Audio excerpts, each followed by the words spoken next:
श्रीगणेशाय नमः। श्रीगणेशाय नमः। श्रीसरस्वत्यै नमः। श्रीसरस्वत्यै नमः।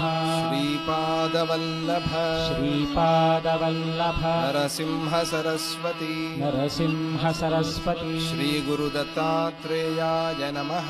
श्रीगुरुदत्तात्रेयाय नमः। श्रीगणपति सच्चिदानंद सद्गुरुभ्यो नमः। श्रीगणपति सच्चिदानंद सद्गुरुभ्यो नमः। असतो मा सद्गमय असतो मा सद्गमय तमसो मा ज्योतिर्गमय तमसो मा मृत्योर्मा अमृतंगमय। ज्योतिर्गमय। ओम शांति शांति शांति। ओम शांति शांति शांति। ఈరోజు ఊరికే ఒక ప్రయత్నం, గొంతు ఇంకా పూర్తిగా స్వాధీనం కాలేదు. ఎన్ని రోజులు దాని మాట మనం వినేది, కొంచెం మన మాట కూడా అది వినేట్టుగా చేద్దాం. ఈరోజు మనం మధ్యాహ్నం సత్సంగం చేసుకున్నాం. సామవేదం షణ్ముఖ శర్మ గారు చాలా మంచి విషయాలు మనందరికీ కూడా తెలిపారు. రామకృష్ణులు దత్తావతారం ఉండేటువంటి సంబంధాన్ని చాలా చక్కగా తెలిపారు. చాలా మంచి విషయాలు విన్నారు మీరందరూ కూడా. మనం కూడా అయోధ్యాకాండ సందర్భంలో అక్కడ స్పష్టంగా దత్తావతారానికి రామావతారానికి ఉండే సంబంధాన్ని కూడా మనం తెలుసుకున్నాం. అలాగే వాల్మీకి మహర్షి ఒక మాట అంటారు చాలా విశేషంగా. రామలక్ష్మణులు ఇద్దరూ నడిచి వెళ్తూ ఉంటే మూడేసి ముఖాలు ఉన్నటువంటి ఇద్దరు త్రిమూర్తులు నడిచి వెళ్తున్నట్టుగా ఉంది అని అంటారు. ఇది చాలా ప్రత్యేకంగా చెప్పారు. ఇద్దరు రెండు రెండు అమ్ముల పొదులు కట్టుకున్నారు. వెనక నుంచి మనం చూస్తున్నాం. చూస్తే మూడు ముఖాల్లాగా కనిపిస్తున్నాయి. అలా మూడు ముఖాలున్న ఇద్దరు త్రిమూర్తులు నడిచి వెళ్తున్నారు అనే మాట స్పష్టంగా వాల్మీకి రామాయణంలో కనిపిస్తుంది. అది దత్తావతారాన్ని మనకు అక్కడ గుర్తు చేస్తుంది విశేషంగా. సరే, ఇది ఒక ఘట్టం, చాలా మంచిది. అలాగే ప్రొద్దున వారు చెప్పినట్టుగా అనసూయ అత్రి దంపతుల సందర్శనం, ఆ సందర్శనం సమయంలో జరిగిన ఒక అద్భుతమైన ఘట్టం, ఆ ఘట్టాన్ని కూడా అక్కడ గుర్తు చేశారు. అక్కడికి వెళ్ళి రాముల వారు ఏదో వెతుకుతున్నారు అనసూయ అత్రి ఆశ్రమంలో. ఏం వెతుకుతున్నారు అని అంటే అక్కడ ఏం చెప్పరు. దత్తుడు ఎక్కడా అని వెతుకుతున్నారు. వేరే ఏం వెతుకుతారు, దత్తుడు ఎక్కడా లేడే అని, దత్తుడి కోసం వెతుకుతున్నారు. అది ఒక విశేషం. సరే, ఆ తరువాత అనసూయ మాత ఆభరణాలన్నీ ఇస్తుంది. నేనేం చేసుకుని ఆభరణాలు, మా కొడుకు ఎట్లాగూ పెళ్లి చేసుకోడు, ఒకడేమో పైకి వెళ్ళిపోయాడు చంద్రుడు, ఒకడేమో అడవులకి వెళ్ళిపోయాడు దూర్వాసుడు, ఆయనేమో లోపలే పెట్టుకున్నాడు అనఘామాతని. ఈ మాట చెప్పలా, అర్థం అదే కదా. నగలు ఇవన్నీ ఏం చేసుకోవాలి, నువ్వు తీసుకో అని అనసూయ మాత ఇచ్చేసి ఇస్తే ఆవిడ సీతాదేవి అసలు తీసుకోవాలా వద్దా అని సందేహించి, మనం ఏదో పాపం అడవిలో ఉండే వాళ్ళ ఇంటికి వచ్చి ఉన్నదంతా దోచుకెళ్ళిపోతే పాపం వాళ్ళెట్లా అంటే, అప్పుడు రాములు వారు అన్నారు, మనం ఇప్పుడు పుట్టింటికి వచ్చాము, నువ్వు ప్రత్యేకంగా పుట్టింటికి వచ్చావు, పుట్టింట్లో అమ్మ ఇచ్చింది తీసుకోవాలి, ఇచ్చింది అలంకారం చేసుకోవాలి, నీకు దోషం లేదు, ఆభరణాలు ధరించు అన్నాడు రాములు వారు. అంటే అప్పుడు సీతామ్మవారు చక్కగా ఆ ఆభరణాలని ధరించి మహాలక్ష్మిలాగా బయటికి వస్తుంది. ఈ ఘట్టం ఉంది అది అయోధ్యాకాండలో చివర్లో వస్తుంది. చాలా మంచి ఘట్టం అది. కానీ చదవాలి, రామాయణం అంతా చదవాలి పూర్తిగా, చదవకపోతే తెలియవు విషయాలు. ఆ ఘట్టం అక్కడ మనకి దత్తుడిని గుర్తు చేస్తుంది. అటువంటిది ఆ ఘట్టం. అలాగే కృష్ణావతారాన్ని కూడా గుర్తు చేశారు. కృష్ణావతారం జ్ఞానావతారం. సరే, దత్తాత్రేయ హరే కృష్ణ. దత్తుడి పేర్లలో కృష్ణ అనే నామధేయం చాలా ప్రధానంగా వినిపిస్తుంది. అలాగే దత్త గాయత్రి మనం చెప్పుకున్నాం కదా, దత్తాత్రేయాయ విద్మహే దిగంబరాయ ధీమహి తన్నః కృష్ణ ప్రచోదయాత్. కృష్ణనామం స్పష్టంగా అక్కడ వినిపిస్తుంది. ఇలా నామసామ్యమే కాదు, అలాగే ఆ అవతార లక్ష్యం అది కూడా మనకి ఆ సామ్యం కనిపిస్తుంది, దత్తావతారానికి కృష్ణావతారానికి. దాన్ని కూడా మనం మధ్యాహ్నం గుర్తు చేసుకున్నాం. చాలా మంచిది, విశేషం. ఇంకా ఈరోజు జైమిని భారతం చెప్పాలా వద్దా, చెప్పుకోవాలా వద్దా అనే ఒక పెద్ద సందేహంలోనే ఉంది మనస్సు. అంటే ప్రారంభిస్తే ఆపే ఘట్టం కాదు అది, మనం ఉండే సందర్భం అలా ఉంది. చాలా విశేషమైన ఒక సందర్భం, చాలా డిస్క్లైమర్స్తో చెప్పుకోవాల్సిన ఒక విషయం అది. నేను గనక దానికి ఉపోద్ఘాతం ఇవ్వలేదు అంటే కొంతమందికి కష్టమవుతుంది, కొంతమందికి జైమిని మహర్షి మీద కోపం వస్తుంది, నా మీద కూడా కోపం వస్తుంది. అటువంటి ఘట్టాలు ఉన్నాయి అక్కడ. అది ఎందుకలా అనంటే, కృష్ణుడు ఒకే ఒక మాట చెప్పాడు. కృష్ణుడు ఎక్కడ ఉంటాడు అనంటే, ఎక్కడ ధర్మం ఉంటుందో అక్కడ కృష్ణుడు ఉంటాడు. కృష్ణుడు ఉంటే ఏమవుతుంది అనంటే, ఎక్కడ కృష్ణుడు ఉంటే అక్కడ జయం కలుగుతుంది. ఇది శాస్త్రం చెప్పిన మాట. యతో ధర్మ తతో జయ, యతో ధర్మ తతః కృష్ణ. ఎక్కడ ధర్మం ఉంటే అక్కడ కృష్ణుడు. ధర్మపక్షంలో కృష్ణుడు ఉంటాడు అని అంటే, ఇప్పుడు ఈ యాగాశ్వం తిరుగుతోంది. యాగాశ్వం తిరిగి తిరిగి ఒక ధర్మరాజ్యంలోకి ప్రవేశించింది. ఇప్పటి వరకు అందరూ భక్తులే, భక్తుల రాజ్యంలోకి వెళ్తోంది, అది బయటికి ఎక్కడికి వెళ్ళటంలా. ఆ గుర్రం తిరిగే ఆ తిరుగుడు కూడా అలాగే ఉంది సరిగ్గా. ఎవరెవరైతే కురుక్షేత్ర యుద్ధంలో రాలేదో అటువంటి ఆ రాజ్యాలకే వెళ్తోంది. దానికి ఎట్లా తెలుసో ఏమిటో తెలియదు, వాళ్లే పట్టుకుంటున్నారు, వేరెవరు పట్టుకోవటంలా. అది మీరు గమనించాలి. అలా వెళ్తూ వెళ్తూ వెళ్తూ ఆ గుర్రము చాలా విశేషంగా రత్నపురానికి చేరింది. రత్నపురం ఇది మధ్యప్రదేశ్, గుజరాత్ ఆ మధ్య భాగంలో ఉండేటువంటి దేశం. ఆ దేశంలో ఆ రాజ్యం రత్నపురం అనే రాజ్యం. ఆ రాజ్యాన్ని మయూరధ్వజుడు అనేవాడు పరిపాలన చేస్తున్నాడు. ఆ మయూరధ్వజుడు ఎన్నో యజ్ఞాలు చేశాడు.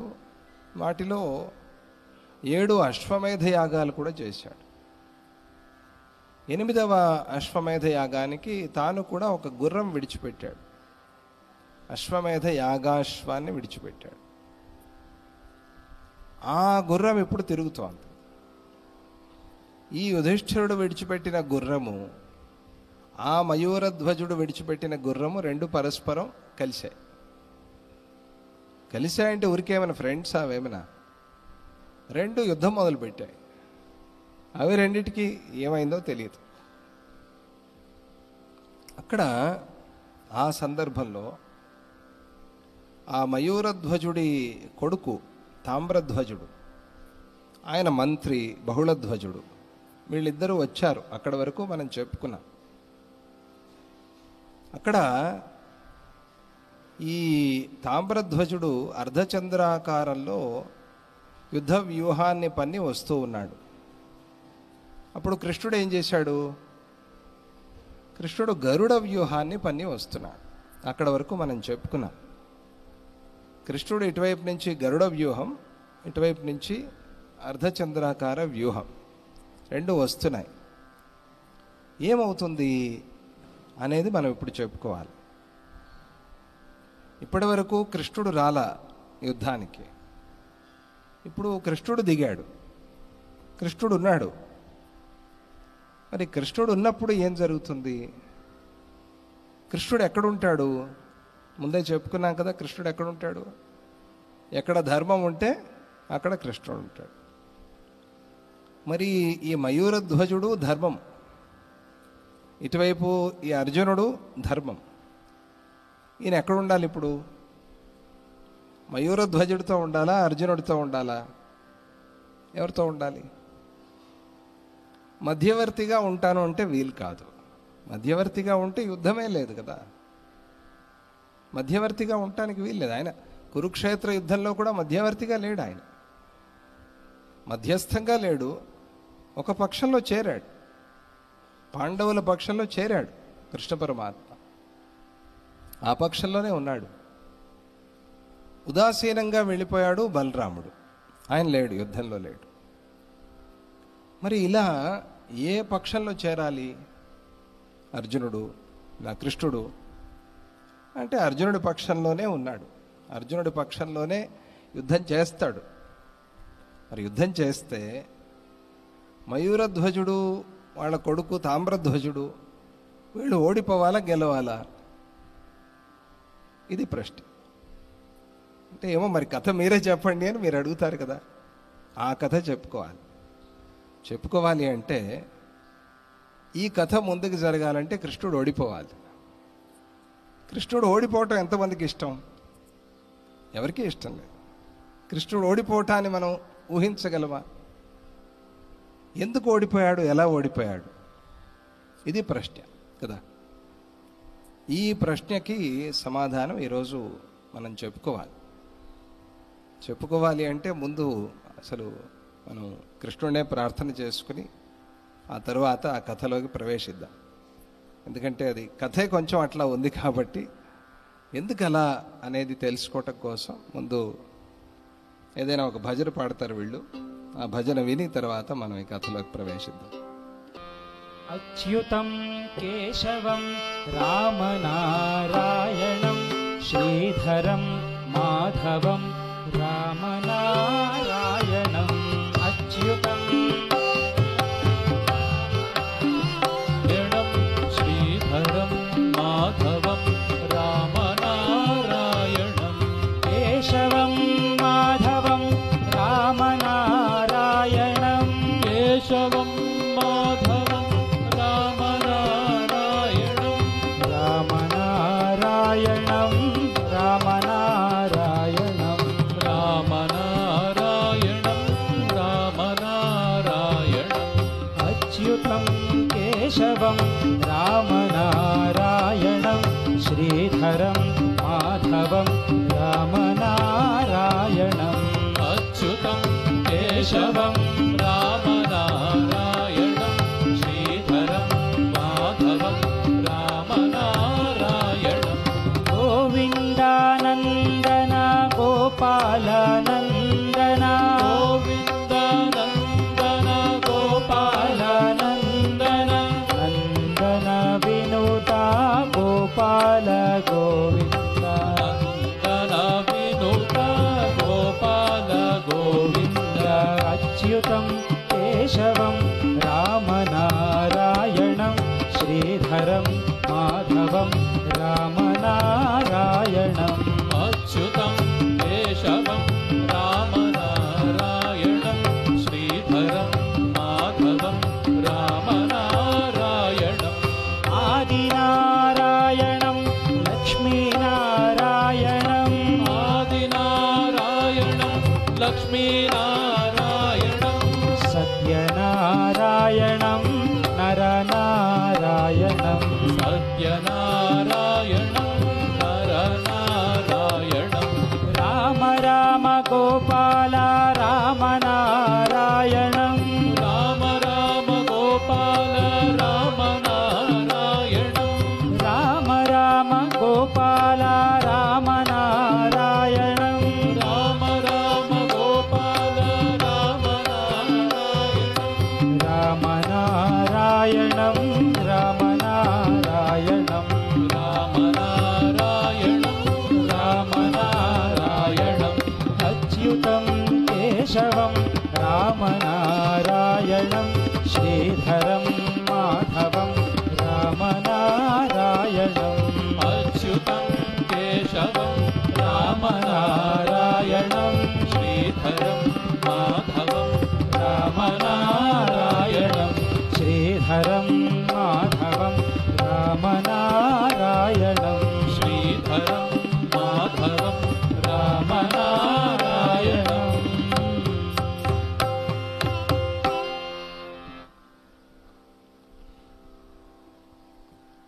ఈరోజు రాత్రి పూజ్య గురుదేవులు భారతదేశానికి తిరిగి వస్తున్నారు.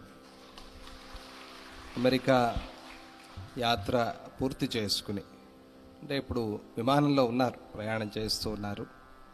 మనం ఇక్కడి నుంచే అన్ని దిక్కులకి నమస్కారం. ఏ దిక్కులో నమస్కారం చేయాలి? విమానంలో ఉన్నారు కాబట్టి ఊర్ధ్వ దిక్కు అంటే అన్ని దిక్కులకి నమస్కారం. ఒకసారి ఇట్లా మనస్సులోనే ప్రార్థన చేసుకుంటూ, ఇంకా జైమిని భారతం రేపటి నుంచి క్రియాయోగ శిబిరం కూడా ప్రారంభమవుతోంది. సాధక బోధకుల శిబిరం. బాగా గమనించండి, ఈ జైమిని భారతంలో ఏదో యోగం ఉంది, ఏదో యోగ సూత్రాలు, యోగ శాస్త్రము చెప్పాలి అని జైమిని మహర్షి ఉద్దేశం. అది బయటికి చెప్పరు, అది అంతర్లీనంగా ఉంటుంది. అంటే ఎట్లాగైతే ప్రయాగలో సరస్వతీ నది బయటికి కనిపించదో, అక్కడ ఉంది సరస్వతీ నది ఉంది. అక్కడ కొందరికి ఆ సరస్వతీ నది కాళ్ళకు తగులుతుంది.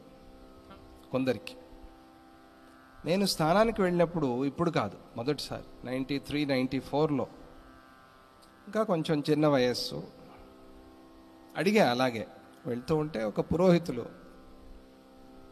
రామఘనపాటి గారు అని ఒక ఆయన ఏర్పాటు చేశారు. ఆయన అక్కడ నార్త్ ఇండియన్ వాసుకి దేవస్థానంలో అర్చకుడు. ఆయన అడిగాను, ఇది త్రివేణి సంగమం అంటారు కదా, సరస్వతి నది ఎక్కడ అంటే ఆయన, సరస్వతి నది హై లేకిన్ సబ్కో బతా నహీ చల్తా, కిస్కో పతా చల్తా హై, జో భీ అనుభవ కర్తా హై ఉస్కో పతా చల్తా హై. ఎవరు అనుభవిస్తారో వాడికి తెలుస్తుంది. ఓ అలాగా, అంటే చిన్న వయసు కదా, మనం అనుభవిద్దాం అని ఒక భావన. దిగినప్పుడు ఏదో ఒక లోపల తగిలిన ఒక భావన, అంటే ఇసుక అట్లా దిగిపోతూ ఉంటుంది. ఆ సరస్వతి నది అంతర్వాహిని, ఇది గర్భితంగా ఉంటుంది. గర్భంలో ఉండే బిడ్డ బయటికి కనిపించదు. అలాగే గుప్తగామిని అంటారు. ఇది మెక్కెదాట్లో కావేరి, అర్కావతి, గుప్తగామిని, బ్రహ్మకుండం, గుప్తగామిని, గుప్తంగా ప్రవహించేటువంటి నది. అలాగే ఇక్కడ యోగం అనే మాట బయట ఎక్కడ చెప్పరు. సుందరకాండ కూడా అంతే. సుందరకాండలో యోగం అనే మాట ఎక్కడ వినిపించదు మనకి, కానీ అదంతా యోగ శాస్త్రం. ఆంజనేయ స్వామి దాటటం, అక్కడ సీతా అమ్మవారిని దర్శనం చేయటం, లంకా దహనం, మళ్ళీ తిరిగి రావటం, ఇదంతా కూడా యోగం, యోగ శాస్త్రం. అది మనం కొన్నిసార్లు పేర్లు బట్టి, పేర్లకి మోసపోకూడదు. కొన్నిసార్లు కొన్ని పేర్లతో కూడా తెలుస్తుంది. అన్ని పేర్లతోనే కావు, ఊరికే ఆ పేరు మనకి సూచకంగా పెడతారు, అది మనకి తట్టని అని, ఊరికే అది మనకి ఫ్లాష్ అవ్వాలి అనే ఒక ఉద్దేశానికి అలా కొన్ని సందర్భాల్లో చూపిస్తారు. ఇక్కడ పేర్లు అలాగే ఉన్నాయి, కథ కూడా అలాగే ఉంది. గమనిస్తే కథ కూడా అలాగే ఉంది. అంతా ఏదో యోగం చెప్తున్నారు, ఏదో యోగ సాధన.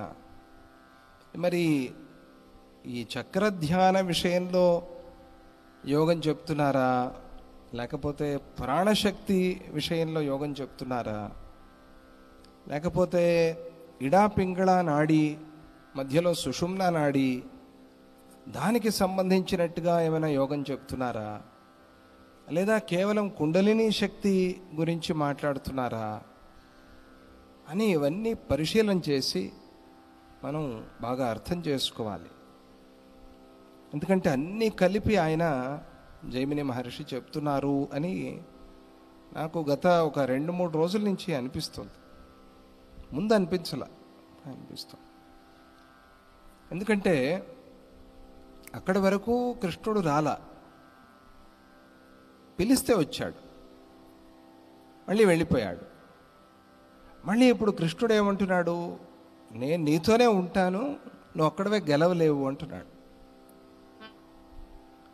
ఆ కృష్ణుడు తోడై వచ్చే కృష్ణుడు యోగంలో ఏమిటి, యోగంలో ఏ శక్తిని అట్లా కృష్ణుడు అనే పేరుతో పిలుస్తున్నారు, ఎక్కడ ఏ చక్రం నుంచి మనం కృష్ణుడితో పాటుగా ప్రయాణం చేస్తాం, ఏ గ్రంథి అది, ఏ గ్రంథిని ఛేదించి కృష్ణుడు వెళ్తున్నాడు, ఇవన్నీ కూడా ఆలోచన చేయాల్సిన విషయాలు. ఇప్పుడు ఆ చక్రాలు పేర్లు అవన్నీ కొద్దిగా అటు ఇటుగా గందరగోళంగా ఉంటుంది, తప్పదు. దాన్ని మనం ఛేదించి అర్థం చేసుకోవాలి. అది ఒక పజిల్, ఈ కాలంలో చెప్పాలంటే ఒక పజిల్ అది. అంటే దీన్ని మళ్ళీ మనం ఆ పేర్లు ఇప్పటి వరకు మణిపూరం అని వచ్చింది, మణిపూరం స్పష్టంగా వినిపించింది మనకి. తర్వాత నీలధ్వజుడు, హంసధ్వజుడు, ఈ పేర్లన్నీ కూడా అలాగే ఉన్నాయి, దగ్గరగా ఉన్నాయి. నీలధ్వజ అంటే అగ్నిదేవుడు అని చెప్పుకున్నాం మనం స్పష్టంగా, అక్కడ జ్వాలాదేవి సంబంధించిన కథలు. హంసధ్వజుడు, హంస అంటే సరే ఎన్నో సందర్భాల్లో మనకి యోగశాస్త్రంలో హంసకి మన ప్రాణశక్తికి, ఊపిరికి సంబంధం ఉంది అనేది చాలా స్పష్టంగా తెలుస్తుంది. ఇలా పేర్లు ఒక సూచకంగా ఉన్నాయి, కానీ ఈ పేర్లని బట్టి మాత్రమే కాదు, ఇంకా రహస్యం ఉంది అనేది. ఇక్కడ మయూరధ్వజుడి రాజ్యం ఇది, రత్నపురం అని. కొన్ని చక్రాలు దాటిన తర్వాత స్వాధిష్టానం, మణిపూరకం దాటిన తర్వాత అనాహతం దగ్గరికి వస్తున్నప్పుడు ఆ అనాహత చక్రంలో ఆ యోగికి, ఆ సాధకుడికి కొన్ని కోట్ల ఘంటానాదాలు ఏకకాలంలో వినిపిస్తాయి. కోట్లు, ఒక ఘంటానాదమే చెవులు మోసుకుంటారు ఈ కాలంలో. కొన్ని కోట్ల, ఎట్లా తెలుసు కోట్లు అని? తెలుస్తుంది, లోపల బయట వినిపించదు, లోపల వినిపిస్తుంది. ఆ కొన్ని కోట్ల ఘంటానాదానికి కూడా యోగి లేవకూడదు, వినిపిస్తుంది, లేవకూడదు, దాన్ని భరించాలి. అది భరించేట్టుగానే ఉంటుంది, అదేం కష్టాన్ని ఏం కలిగించదు. అలాగే కుప్పలు తెప్పలుగా మణిరాశి పడుతుంది, మణులు అంటే వెలిగిపోయి కనిపించే మణులు. మనం ఒక్కసారి ఆ మణుల రాశిని అట్లా లాగేసుకుందాము అని ఆశ పుట్టించే మణిరాశి. ఊరికే కనిపించటం కాదు, ఆ మణిని చూసి చెయ్యి చాచకుండా ఉండలేడు అని. పిల్లలు 3D మూవీ చూస్తున్నప్పుడు ఇలా అంటారు, చూసే ఉంటారు మీరు. చిన్నప్పుడు వచ్చింది ఒకటి, చోటా చేతన్ అని, మమ్మల్ని తీసుకెళ్ళారు స్వామి. అది అప్పుడే కొత్త, ఇప్పటివరకు వచ్చిందో లేదో తెలియదు, ఈ కాలం పిల్లలకి తెలుసో లేదో కూడా తెలియదు. అందులో వాడు ఒక బంతి విసురుతాడు, మన మీద పడింది అని. మనం దాన్ని ఇలా ఆపటానికి వెళ్తాం చిన్నప్పుడు. ఈ అనుభవాలు చాలామందికి. అలా ఒక 3D మన మీదకి వస్తున్నట్టుగా ఆ రత్నం అదే మన దగ్గరికి వచ్చేసింది, మనం తీసుకోవాలి. బా ఎంత బాగుందే రత్నము అన్నట్టుగా. మేము కాంచి వెళ్ళినప్పుడు అక్కడ అమ్మవారి అభిషేకం, చాలా అద్భుతమైన అభిషేకం. అభిషేకం అంతా అయింది, అలంకార వస్తువులు బయట నుంచి తీసుకొస్తున్నారు, పక్కన ఉంటాయి కదా, అక్కడ తెస్తూ ఉంటే ఒకసారి ఆ కిరీటం తాకండి అన్నారు. అంటే నేను కొంచెం సందేహించాను, పర్వాలేదు తాకచ్చు అన్నారు. అంటే నమస్కారం చేసు, అమ్మవారు భాగ్యం ఇచ్చారు, సంతోషం. అవన్నీ వాళ్ళే తాకాలి, మనం అది వాళ్ళకి అక్కడ ఆ సేవ ఇచ్చింది అమ్మవారు. మనం ఇష్టం వచ్చినట్టుగా ఇన్ఫ్లుయెన్స్లు, విఐపీలు అవన్నీ పనికిరావు. అక్కడ ఏ నియమం ఉంటే అది పాటించు. అందుకనే సందేహిస్తే పర్వాలేదు తాకచ్చు అని దండం పెట్టు. వాళ్ళు లోపలికి తీసుకెళ్ళిపోతే వెళ్ళాక అక్కడ ఆర్యాశతకం పారాయణ చేస్తున్నాం. అక్కడే కదా పుట్టింది, ఆర్యాశతకం పారాయణ చేస్తున్నాం. నేను పక్కన మన కుపా విశ్వనాథ శర్మ, అలాగే ప్రశాంత్ ఉన్నాడు పక్కన. అంటే అక్కడేదో మెరుస్తూ కాదు, ఆ మెరుపు వచ్చి నా కంటికి తగిలింది. అంటే అలా గుచ్చుకున్నట్టుగా, అంత తీవ్రంగా చూస్తే అక్కడేదో ఒక మణి రత్నం పడి ఉంది. ప్రశాంత్కి చెప్పాను, అదేదో మెరుస్తోంది చూడు.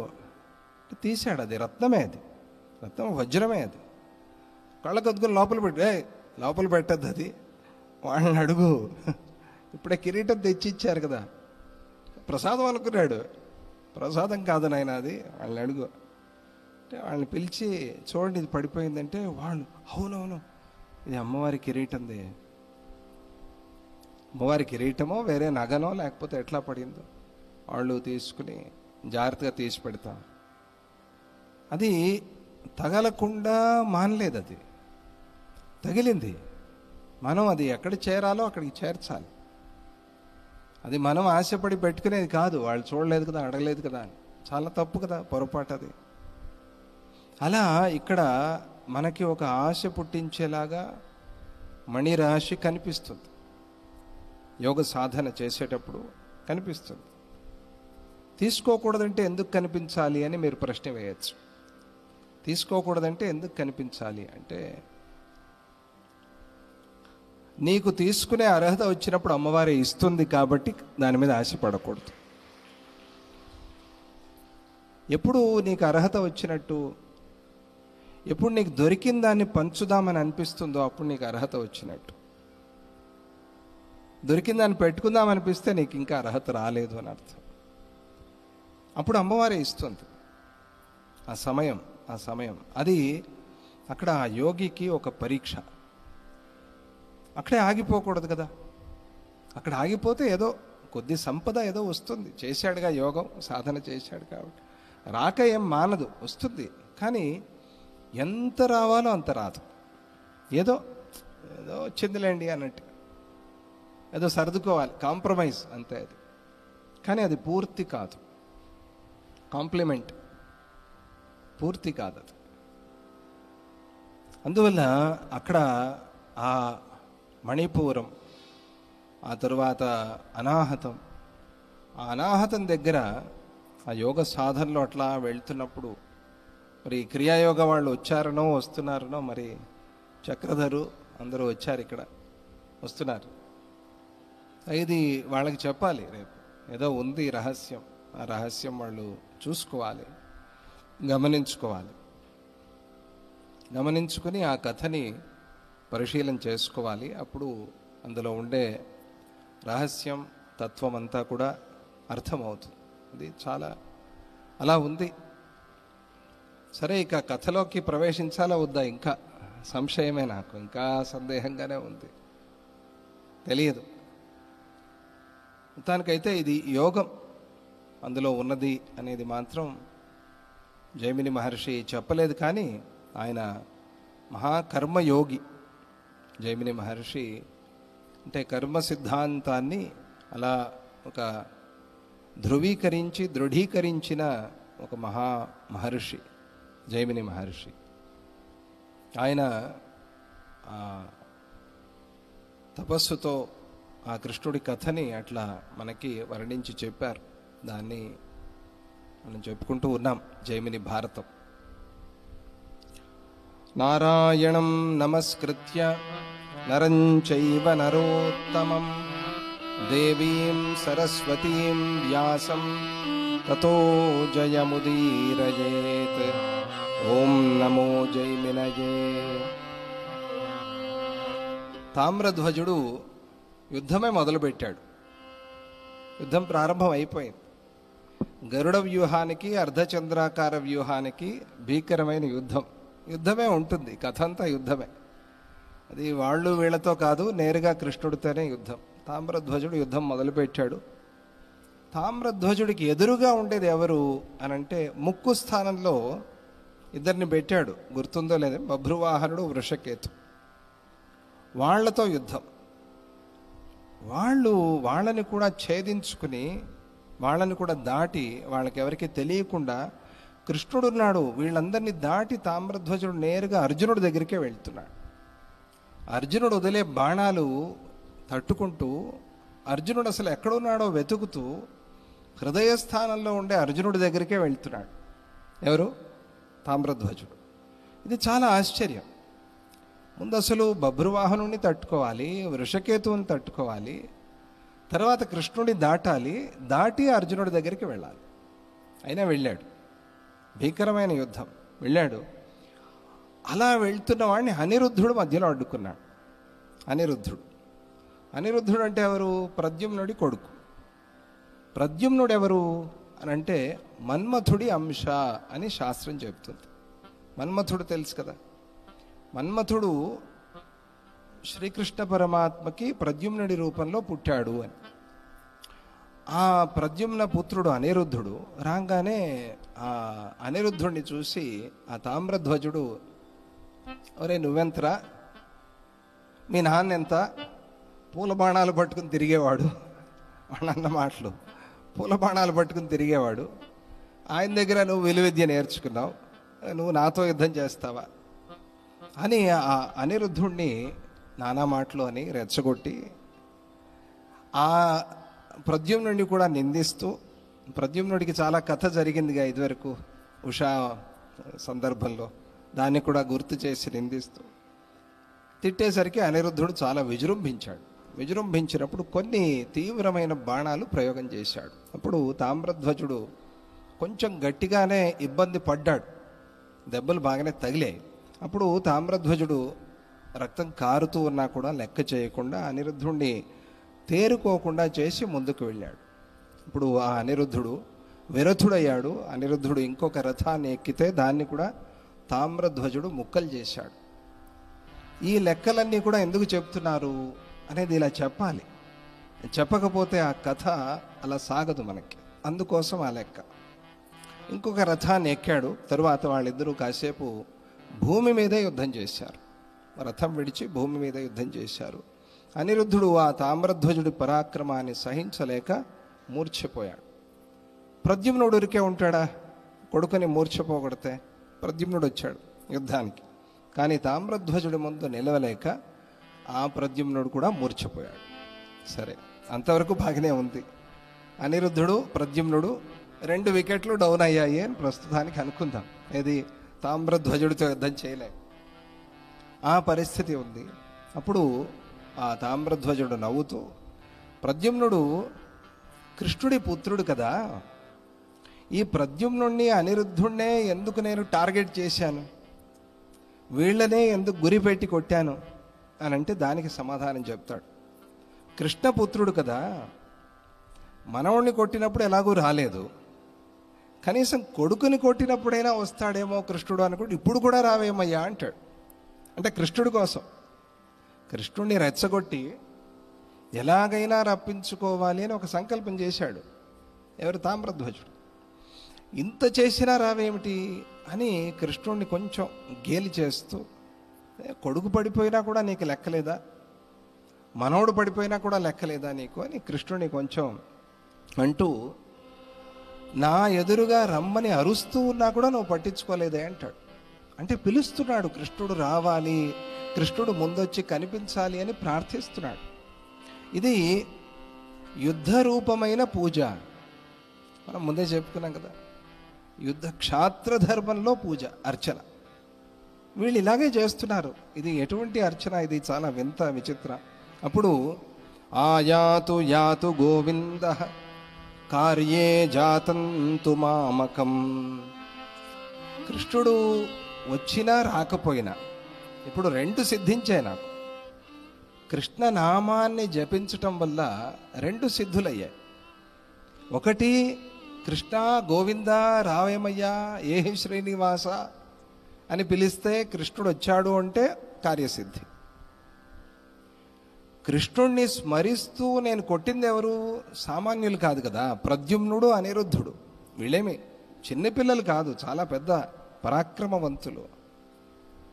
వీళ్ళిద్దరిని యుద్ధంలో పడగొట్టాను కాబట్టి కృష్ణనామంతో, కృష్ణనామాన్ని పలకటంతో నా పరాక్రమం ప్రపంచమంతా తెలిసింది అంటాడు. చూడండి ఎంత విచిత్రం. ఆయాతు యాతు గోవింద. కృష్ణుడు వచ్చిన ఇది కృష్ణ స్మరణ చేసిన ఆ క్షణంలోనే కలిగిన 2 కార్యసిద్ధులు నాకు. వస్తాడు అని అనుకున్నా, సంతోషం, వస్తే బాగుండేది, కానీ రాకపోవడంతో ఏమైంది, నా పరాక్రమం ప్రపంచానికంతా తెలిసింది. ఇది ఒక వింత విచిత్రమైన ఒక ప్రార్థన, విచిత్రమైన ఒక భక్తి, విచిత్రమైన ఒక స్థితి ఆ తామ్రధ్వజుడు. అలా విజృంభిస్తూ ఉన్న ఆ తామ్రధ్వజుడిని ఇక వృషకేతు వచ్చి అడ్డగించి యుద్ధం మొదలుపెట్టాడు. కాసేపటికి వృషకేతు మూర్ఛపోయాడు. వీళ్ళేం పెద్దగా వాళ్ళ ముందు నిలవటంలా, అది తెలియదు. మరి ధర్మం భక్తి 2 కలిసి ఉన్నాయి. ఆ వృషకేతువు కూడా కాసేపటికి మూర్ఛపోయాడు. ఇప్పుడు అనుసాల్వుడు అంటే రాక్షస జాతిలో ఉన్నవాడు. ఆ అనుసాల్వుడు కోపించి యుద్ధానికి వచ్చాడు, రాక్షసుడే. కానీ కాసేపటికి అనుసాల్వుడు మూర్ఛపోయాడు, ఎక్కువసేపు నిలవలేకపోయాడు. తామ్రధ్వజుడితో ఇక యవనాశ్వుడు యుద్ధానికి దిగాడు. యవనాశ్వుడి పరాక్రమం మనం ప్రారంభంలోనే చెప్పుకున్నాం. విడిచిన ఒక్క బాణానికి, ఒకే ఒకటి, ఎక్కువగా ఏమి కష్టపడలేదు, ఒకే బాణానికి యవనాశ్వుడు మూర్ఛపోయాడు. మొత్తం అందరినీ కూడా సులభంగా మూర్ఛపోగొడుతున్నాడు. ఇది కథ ఇట్లా జరుగుతోంది. సాత్యకి కోపించి తామ్రధ్వజుడిని ఎదిరించడానికి వచ్చాడు. తామ్రధ్వజుడు కోపించి 7 బాణాలతో సాత్యకిని మూర్ఛపోగొట్టాడు. కొంచెం గట్టిగా యుద్ధం చేయాల్సి వచ్చింది. 7 బాణాలు అంటే అబ్బో చాలా గొప్ప యుద్ధం అని అనుకోవాలి. అప్పుడు ఆ శంఖం పూరించాడు, తీవ్రమైన శంఖనాదం. కృతవర్మ ఏదో కష్టపడి ధనస్సుని పట్టుకుని, నిలవటం లేదుట ధనస్సు, ఆ ధనస్సుని కష్టపడి పట్టుకుని యుద్ధానికి వచ్చాడు. ఎవరో ఒకళ్ళు రావాలిగా యుద్ధానికి. కృతవర్మ వచ్చాడు. వచ్చి ఈ బాణము, ఈ ఆయుధాలు, ఈ ఆభరణాలు సర్దుకునే లోపే బాణం తగిలి మురిచిపోయాడు. ఆయన స్పష్టంగా చెప్పారు. కృతవర్మ ఇంకా యుద్ధము మొదలుపెట్లా, వచ్చి రాగానే బాణం తగిలి మూర్ఛపోయాడు. సరే, బాగానే ఉంది. కృతవర్మని అంత సులభంగా మూర్ఛపోగొట్టాడు. ఇక బభ్రువాహనుడు తామ్రధ్వజుడి మీదకి యుద్ధానికి దిగాడు. అప్పుడు తామ్రధ్వజుడు నవ్వుతూ, అరే నువ్వు నా కప్పాలు కట్టుకునేవాడివి, నాతో యుద్ధం చేస్తావు. ముందే చెప్పారుగా, బభ్రువాహనుడు పంపిస్తూ ఉంటాడట, ముత్యాలు కప్పాలుగా పంపిస్తాడు. నువ్వు నాకు కప్పాలు కట్టుకునేవాడివి, నువ్వు నాతో యుద్ధం చేస్తావా? నేను ఎవరి కోసమైతే వచ్చానో ఆ కృష్ణుని రమ్మను. నేను అసలు యుద్ధానికి దిగిందే కృష్ణుడి కోసం.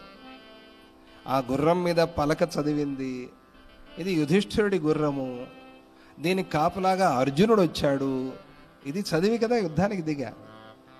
అర్జునుడు వచ్చాడంటే కృష్ణుడు వస్తాడు, కృష్ణుడు ఉన్నాడని తెలియదు నాకు, కృష్ణుడు వస్తాడు అని దిగాను. కృష్ణుడు ఉన్నాడని తెలిసి ఇంకా మురిసిపోయా. ఓహో, అయితే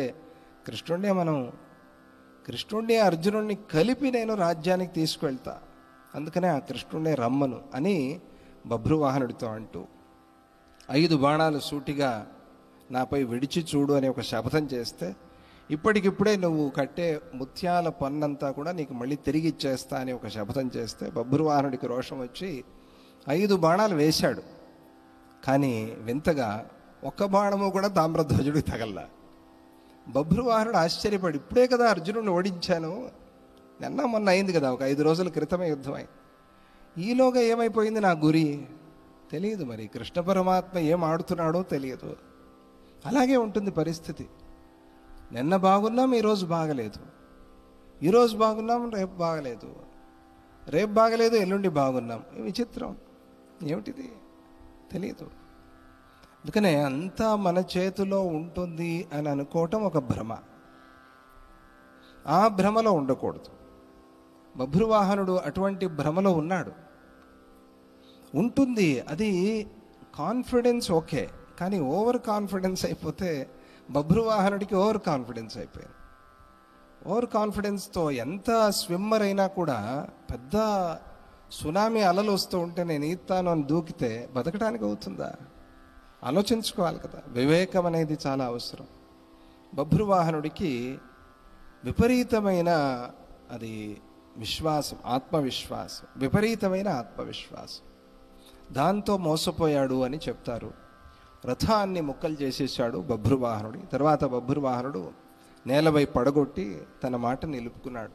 తాదృశం పార్థతనయం పాతాళతలభేదినం ఖిలీకృత్య జయౌ రోషాత్ తిష్ఠ కృష్ణేతి వాదకః.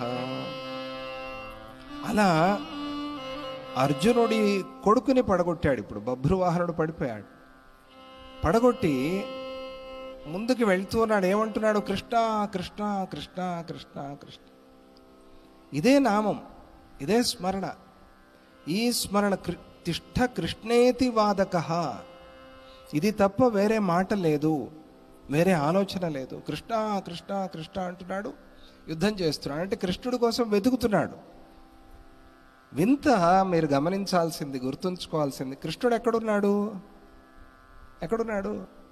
ముఖభాగంలో ఉన్నాడు కదా. మరి ముఖభాగంలో ఉండే కృష్ణుడు ఎందుకు కనిపించలా తామ్రధ్వజుడికి? ఆలోచించాలి. లోపలికి వచ్చేసాడు, రెక్కల దగ్గరికి వచ్చాడు, కాళ్ళ దగ్గరికి వచ్చాడు, పుచ్చము తోక దగ్గరికి వచ్చాడు. కృష్ణుడు కనిపించలా. అక్కడే ఉన్నాడు. కృష్ణుడిని దాటి వచ్చాడు. అర్జునుడిని కొట్టాలి. ఇప్పుడు కృష్ణుడు ఉన్నాడు గమనించుకోలా. అర్జునుడిని కొడితే కృష్ణుడు వస్తాడు అని అనుకున్నాడు. నేరుగా కృష్ణుడే వెతకచ్చుగా. ఇప్పుడు ముక్కు ఎక్కడా అండి? ఇలా చూపించు. ఇలా ఎందుకు? డొంక తిరుగుడు. ఇలా చూపించిన ముక్కే, కానీ అవసరం లేదు కదా. అలా ఉంది ఈ తామ్రధ్వజుడు చేసిన పని. ధర్మం ఉంది, కృష్ణ అంటున్నాడు, కానీ నేరుగా గురి కృష్ణుడి మీద పెట్టల. అందరినీ కలుస్తున్నాడు, అందరినీ పడగొడుతున్నాడు, బాగానే ఉంది. కృష్ణ కృష్ణ అంటున్నాడు, కానీ కృష్ణుడి మీద దృష్టి లేదు. ఇప్పుడు వచ్చింది, ముందు లేదు. అర్జునుడి మీద దృష్టి ఉంది. తిష్ఠ కృష్ణేతి వాదకః. అలా అలా అలా అలా అంటూ అంటూ అంటూ వెళ్తూ ఉంటే నిదానంగా కృష్ణుడి దర్శనమైంది. ఎలా? ఆయన కూడా ఒక రథం మీద కూర్చుని ఉన్నాడు. కృష్ణుడు కూడా చెప్పాడుగా, నువ్వు నేను విడిగా యుద్ధం చేయాలి, మనం కలిసి యుద్ధం చేస్తే గెలిచే ప్రసక్తి లేదు, ఇక్కడ విడిగా యుద్ధం చేయాలి అని. కృష్ణుడు ఒక రథం, అర్జునుడు ఒక రథం, ఇద్దరు వేరు వేరు రథాల్లో ఉన్నారు. హంసధ్వజుడు వచ్చి ఈలోగా తామ్రధ్వజుడిపై ఒక 2 బాణాలు వేద్దాము అని ప్రయత్నం చేశాడు. సైనికులారా సిద్ధం కండి అని చెప్పాడు. కానీ సైనికులు ఆయన మాట వినకుండా భయపడి పారిపోతున్నారు. వాళ్ళని మళ్ళీ పిలుచుకురావటం అనేది పెద్ద తలకాయ నొప్పి అయిపోయింది అర్జునుడికి. వాళ్ళు భయపడి, అయ్యా ఉండవయ్యా, మేము బతికుంటే హాయిగా వెళ్ళి హస్తినాపురంలో తలదాచుకుంటాము, నీ కోసం మేము చావాలా? ఏదో యాగాశ్వం వదిలిపెట్టారు, నువ్వు రక్షణగా వచ్చావని ఎవరు యుద్ధానికి రామనుకున్నాం మేము, ఇప్పుడేమో అందరూ యుద్ధానికి దిగారు, వీళ్ళతో నేను యుద్ధాలు చేయలేను అని వాళ్ళంతా వెళ్ళిపోతూ ఉంటే వాళ్ళని ఆపడానికి అర్జునుడు నానా కష్టపడుతున్నాడు. వాళ్ళని ఎలాగైనా యుద్ధానికి తీసుకురావాలని ఆ మాటలు విని సైనికులు మళ్ళీ ఎదురు తిరుగుతున్నారు. ఎలాగైనా సరే వాళ్ళని కష్టపడి ఆ యుద్ధంలో నిలబెట్టడానికి ప్రయత్నం చేస్తూ ఉన్నాడు అని అంతవరకు ఒక అధ్యాయాన్ని పూర్తి చేశారు. మనం ఇంకొక అధ్యాయంలోకి ప్రవేశిస్తే, నేను ఈ హృదయస్థానంలో చాటుగా ఉన్నాను అని అర్జునుడు బాధపడ్డాడు. నన్ను నేరుగా కొట్టాలి అని వస్తున్నాడు, కానీ నాతో యుద్ధం చేయటంలా, ఎవరో వాళ్ళు వీళ్ళు పక్క వాళ్ళతో యుద్ధం చేస్తున్నాడు. అర్జునుడి మనస్సు ఎట్లా ఉంది చూడండి. నేను ఈ హృదయస్థానంలో నన్ను ఏదో రహస్యంగా పెట్టేశాడు కృష్ణ పరమాత్మ. చిచ్చి, ఇటువంటి యుద్ధము, ఇటువంటి బతుకు నాకు నచ్చటంలా అని అర్జునుడు మనస్సులో బాధపడుతూ ఉన్నాడు. ఇప్పుడు నా పరాక్రమం చూపించాలి అనేది కూడా మనస్సులో వచ్చింది. ఎవరికి? అర్జునుడికి. తామ్రధ్వజుడితో యుద్ధం చేస్తూ ఉంటే తామ్రధ్వజుడు కాస్త తూలి 2వ రథంలోకి దూకి, ఒక రథం విరిగిపోయింది, 2వ రథంలోకి దూకి యుద్ధం మొదలుపెట్టి ఆ అర్జునుడి అశ్వాల్ని, సారథిని పడగొట్టి కోపంతో అన్నాడు, అర్జున, నీ గుర్రాలను కూల్చేశా, నీ సారథిని రథం నుంచి పడగొట్టా, నువ్వు ఎక్కడికి పోతావు? నేను నీ గుర్రాన్నే కాదు నిన్ను కూడా కట్టి మా ఊరికి తీసుకుపోతా, ఇది నా ప్రతిజ్ఞ.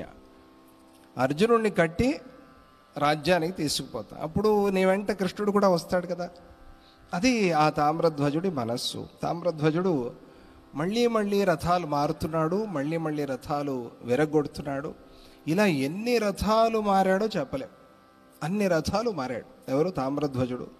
కానీ అలసిపోకుండా యుద్ధం చేస్తూనే ఉన్నాడు. శ్రీకృష్ణుడు చూస్తూ ఉండగా అర్జునుడు మూర్ఛపోయాడు. శ్రీకృష్ణుడు దూరం నుంచి చూస్తున్నాడు. యుద్ధం చేయటంలా, వీళ్ళిద్దరు యుద్ధం చేస్తున్నారు. శ్రీకృష్ణ పరమాత్మ చూశాడు, అర్జునుడు మూర్ఛపోయాడు. ఈ ఘట్టాన్ని తాను చూశాడు. అప్పుడు తామ్రధ్వజుడు బాణాలు వేసేసరికి అర్జునుడి రథము సుమారుగా ఒక 10 యోజనాల దూరం వెళ్ళిపోయింది. 10 యోజనాల దూరం అంటే 80 మైళ్ళు. 80 మైళ్ళు వెనక్కి పోగొట్టాడు రథాన్ని. అంటే అది కూడా అర్జునుడి రథాన్ని. అది ఎక్కడ, అది ఎంత దూరం వెళ్ళి ఉండాలి? ఏదో ఒక స్టేట్ దాటి వెళ్ళిపోయి ఉండాలి. వెళితే మళ్ళీ అది ఎట్లా వచ్చింది? ఇవన్నీ ప్రశ్నలు జైమిని మహర్షిని నన్ను అడగద్దు, జైమిని మహర్షిని అడగదు. అంత భీకరమైన యుద్ధం చేశాడు ఆయన. అర్జునుడు రథం నుంచి కిందకి దూకి తామ్రధ్వజుడి రథాన్ని ఆకాశంలోకి ఎగిరేశాడు. ఎగిరేసి ఈ రథము ఆకాశంలో వచ్చేసాడు. మళ్ళీ వెనక్కి వెళ్ళినవాడు అర్జునుడు వచ్చాడు, తామ్రధ్వజుడి రథాన్ని ఆకాశంలోకి ఎగరేశాడు. అది గాల్లో తిరుగుతోంది భీకరంగా. ఆ సమయంలో ఆ తామ్రధ్వజుడి మీద బాణప్రయోగం చేశాడు ఎవరు? అర్జునుడు. అది ఏమైంది వింతగా, తామ్రధ్వజుడికి తగిలి ఆ తామ్రధ్వజుడి రక్తం అలాగే కొద్దిగా మాంసం వచ్చి కృష్ణుడి శరీరం మీద పడింది. తామ్రధ్వజుడి రక్తము మాంసం వచ్చి కృష్ణుడి శరీరం మీద పడింది. ఇది ఏమో తెలియదు. పైనుంచి చూస్తున్నాడు తామ్రధ్వజుడు. చూసి అనుకున్నాడు, నా జన్మ ధన్యమైంది. ఎందుకంటే పాలతో అభిషేకం చేసేవాళ్ళు ఉన్నారు, పూలతో పూజ చేసేవాళ్ళు ఉన్నారు. ఇలా రక్తంతో మాంసంతో పూజ చేసుకున్న వాళ్ళు ప్రపంచంలో ఎవరైనా ఉన్నారా అని అడిగాడు తామ్రధ్వజుడు. ఎవరైనా ఉన్నారా? అది పక్క వాళ్ళ రక్తంతో కాదు, సొంత రక్తంతో. పక్క వాళ్ళ రక్తంతో ఎవరైనా చేస్తారు కాదు కదా, తన సొంత రక్తంతో. పైనుంచి చూసిన తామ్రధ్వజుడు మనస్సులో అట్లా అనుకున్నాడు, కృష్ణుడి మీద పడింది నా రక్తము, ఆహా ఎంత అదృష్టం. ఇప్పుడు యుద్ధం చేస్తే కృష్ణుడికి రక్తం వస్తుంది, కృష్ణుడి మీద బాణ ప్రయోగం చేస్తే అది ఇష్టం లేదు. కానీ కృష్ణుడు వచ్చి యుద్ధంలో నిలబడ్డాడు. వీళ్ళిద్దరినీ తీసుకెళ్ళాలి రాజ్యానికి, ఇది తన కోరిక. కానీ అది నెరవేరటం లేదు. ఇప్పుడు పైన గాలి